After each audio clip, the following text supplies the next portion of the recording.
and welcome to my YouTube channel, the Relaxed Gal Beauty channel. And in this video, I'm going to break down for you what is a protein conditioner and what is a moisturizing conditioner. So before we get started with me breaking down the difference between protein and moisturizing conditioners, I do want to say I am not a hair professional. I am not a hairstylist. So all of this is from research that I've done, from other blogs that I followed, and from my own personal experience. Okay, so let's break it down. First off, protein conditioners, what are they? They are conditioners that essentially help to strengthen your hair. They help to make it strong again. And pretty much everything we do with our hair, whether it's shampooing or brushing or combing or blow drying or flat ironing, whatever we do, it weakens our hair because it facilitates the loss of proteins. And proteins are essential to our hair. I mean, our hair is pretty much made up of proteins. So if we're losing proteins every day and we're not doing anything to replenish them, our hair is weakening. And that's where these protein conditioners come in. Now, these conditioners contain ingredients that are proteins, like I said, and they help to fill in any holes that our loss of proteins may have caused, and they help to strengthen our hair strands by sometimes even creating this barrier or layer of protection around the hair strand. So overall, protein conditioners, they help to strengthen dry and brittle hair. They can treat hair that has been damaged from heat styling, and they can temporarily, yes, temporarily, treat split ends. On the other hand, moisturizing conditioners help to hydrate and moisturize our strands. From all of our daily styling and everything that I mentioned before, that helps to deplenish the moisture that's in our hair. And so by using these conditioners, we're bringing it back. And these conditioners, they help to make our hair soft and more manageable. They eliminate frizz and dryness in the hair, and they can also bring back elasticity and shine that our hair may have lost. So there are ways to be able to tell when your hair needs moisture or when it needs protein. And to be able to tell when your hair needs protein, there are two key ways to do that.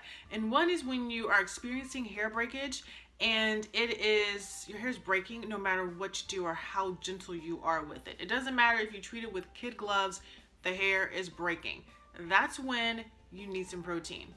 The other way to tell when your hair needs protein is when you take a hair strand, and the hair strand can be dry, can be wet, but then you stretch it and it keeps stretching and it stretches longer than it typically does.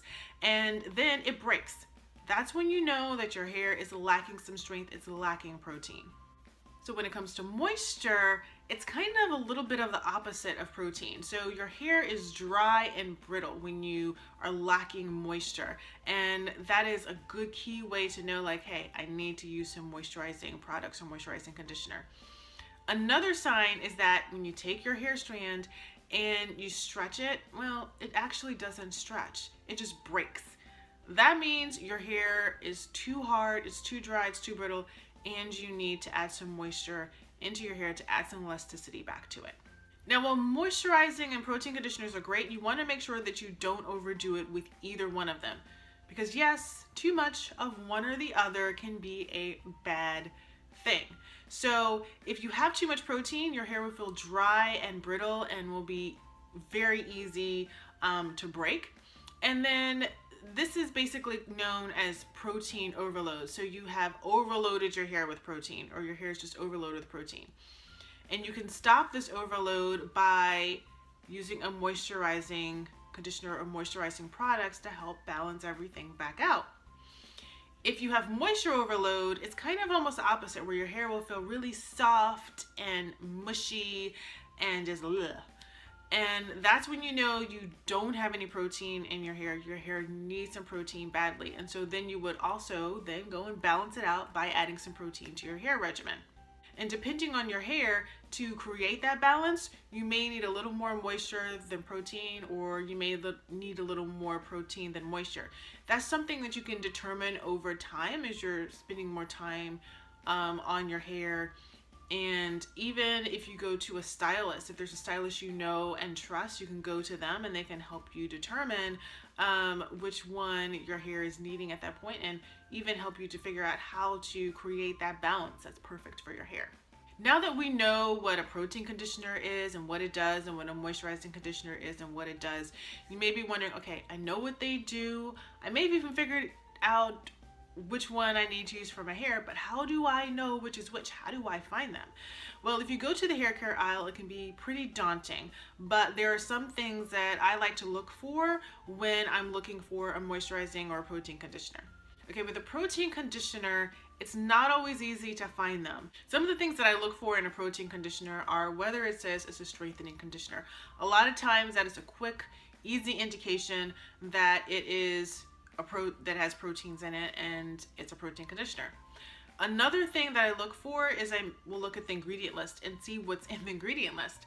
And if it's a protein conditioner, it will have things in there like keratin, or it will have things like, actually it'll say hydrolyzed protein or hydrolyzed keratin. Those are some of the key things that I look for, and I make sure that they're towards the top of the ingredient list. When it comes to moisturizing conditioners, these are a little easier to find because a lot of times they will say hydrating or moisturizing or even just simply moisturizing conditioner.